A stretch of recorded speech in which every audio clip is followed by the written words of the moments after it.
Arranca el otoño de 1900 y un jovencísimo Pablo Picasso viaja a París junto a su amigo Carlos Casagemas. Allí logrará uno de sus primeros grandes hitos. Exhibirá un cuadro en la Exposición Universal de la capital francesa. Os podéis imaginar qué vida llevaban estos dos por París, ¿no? Se juntaron con otros bohemios, bebían absenta, frecuentaban cabarets y conocieron mujeres. Casagemas quedó prendado de una de ellas, una muchacha llamada Germaine, que gustaba de disfrutar de su vida amorosa con toda la libertad que su matrimonio se lo permitía. Pasaron las semanas y por Navidades los dos amigos volvieron a España, pero Casagemas no se podía quitar a Germaine de la cabeza y regresó a París antes de lo previsto. Una noche salieron a cenar junto con otros amigos y en medio del restaurante Casagemas sacó una pistola. Apuntó a Germaine y con otro lamentable "si no eres mía, no serás de nadie", disparó. Acto seguido, posó el cañón todavía caliente sobre su sien derecha y volvió a apretar el gatillo. Afortunadamente, Germaine resultó ilesa. Pero el suicidio de Casagemas conmocionó a Picasso. Dicen que fue el detonante para que se sumergiese en lo que conocemos como el periodo azul. Un periodo en el que sus obras predomina este color y están imbuidas de una profunda melancolía, de una gran sensación de tristeza y soledad. Hoy os he venido a hablar de una de ellas. Básicamente, es la única que Eugenio no ha metido esta mañana en su presentación, así que la saco aquí. Es un óleo que Picasso pintó en 1903 y en el que podemos ver influencias de Gauguin, de Van Gogh o incluso del Greco en esas figuras estilizadas. Desde el punto de vista iconográfico es más complejo. Se trata de una alegoría a la vida en la que se contrapone el amor sacro y el amor profano, o también un ciclo de la vida que surge en esa mujer con un niño, pasa por la pareja y finaliza en la figura en posición fetal. Lo que sí está claro es que el hombre es el propio Carlos Casagemas y la mujer es muy posiblemente Germaine. Podríamos pensar que Picasso trató de plasmar en un lienzo lo que no pudo suceder en la realidad.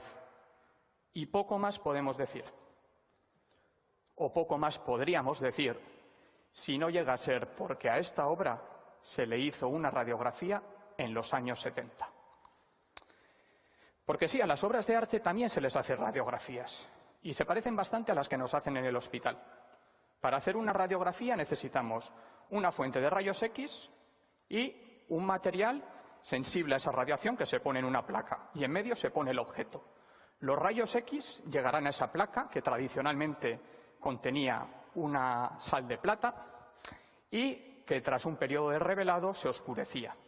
Así, donde más rayos X llegaban, se lograba una imagen más oscura y donde menos rayos X llegaban, se logra una imagen más clara. Sucede que los rayos X tienen diferente facilidad para atravesar según qué materiales. Fijaos en esas manos. Los rayos X atraviesan más fácilmente los tejidos o el músculo y, por lo tanto, estos aparecen más oscuros. En cambio, los huesos, que tienen elementos químicos más pesados, como el calcio, fósforo incluso, absorben más los rayos X y salen más claros. Es más, cuanto más grueso sea o cuanto más denso sea, más claro aparecerá. Y no os he traído esta radiografía por casualidad. Ya os habréis fijado en ese anillo. Ese anillo es metálico, algún elemento químico con un elevado peso atómico y, por lo tanto, los rayos X no lo pueden atravesar y aparece completamente blanco en la radiografía. Afortunadamente, hoy en día, no tenemos que utilizar métodos tradicionales y quienes hacemos radiografías podemos emplear placas basadas en el fósforo, que son más sencillas. Aquí tenéis mi homenaje a Catalan. Para lograr la radiografía solo tuve que quitar el plátano, meterlo en la placa y voilà, ahí tenéis la radiografía de un plátano real food. Dicho esto, ya sabemos un poquito cómo funciona la radiografía. Vamos a ver la de la vida. Puede ser un poco difícil de interpretar de primeras, pero yo os voy a ayudar.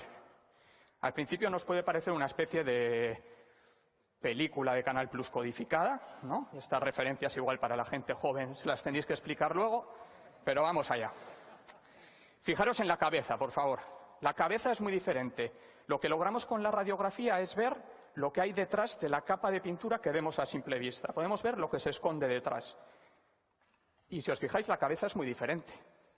Esa cabeza nos recuerda a ese autorretrato del propio Picasso. Y aquí os cuento un cotilleo. Picasso y Germain también fueron amantes. Y esta intención queda todavía más clara si vemos un dibujo preparatorio para la obra que realizó Picasso. Quizás después se arrepintió y dijo, oye, pues en vez de ponerme a mí, pongo a mi amigo. Hay otra cosa que resulta sumamente interesante y está en el medio de la radiografía. Es un poco difícil de ver, pero ahí se adivina una especie de hombre pájaro que los expertos han relacionado con un símbolo del poder de creación del artista hombre, algo viril. ¿Por qué se suprimió en la versión final? Aquí entramos un poco en el terreno de la especulación. Hay testimonios de amigos de Casagemas que dicen que este era impotente y que eso pudo haber causado depresiones y que la relación con Germain no llegase a fructiferar.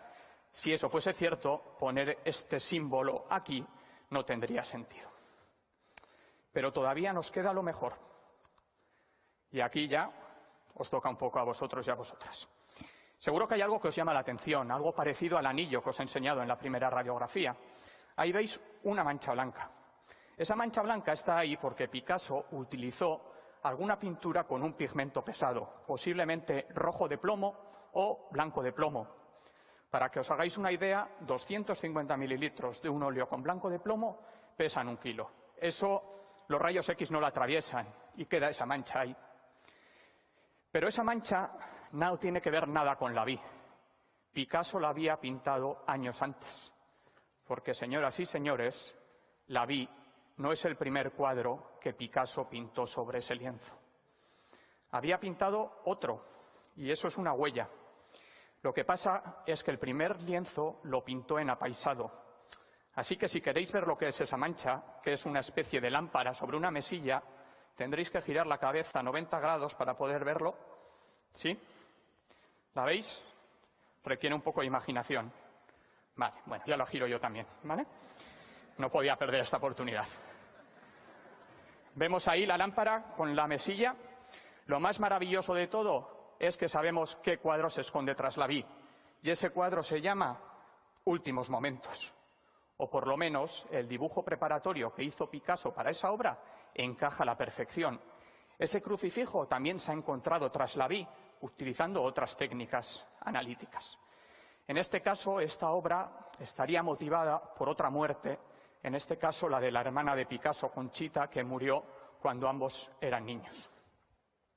En resumen, podemos decir que Picasso se hizo con un lienzo de 2 metros por 1,30, lo puso en apaisado y pintó un cuadro con un motivo mortuorio. Años después, quizás porque no tenía dinero para comprar otro lienzo, todavía no era famoso, no era rico, o porque simplemente se había cansado de la obra, la puso en posición vertical y pintó la alegoría a la vida, que es la Vie, donde se autorretrató con su amante Germain. Pero después decidió cederle su rostro a su amigo Casagemas, quien ahora permanece unido para la eternidad a la mujer con la que se obsesionó y a la que disparó justo antes de quitarse la vida. Habría que preguntarle a Germain qué le parece eso. Lo que sí que podemos decir es que gracias a una radiografía entendemos mejor una obra maestra del periodo azul de Picasso. Arranca el otoño de 1900 y un jovencísimo Pablo Picasso viaja a París con su amigo Casagemas. Allí logrará uno de sus primeros grandes hitos.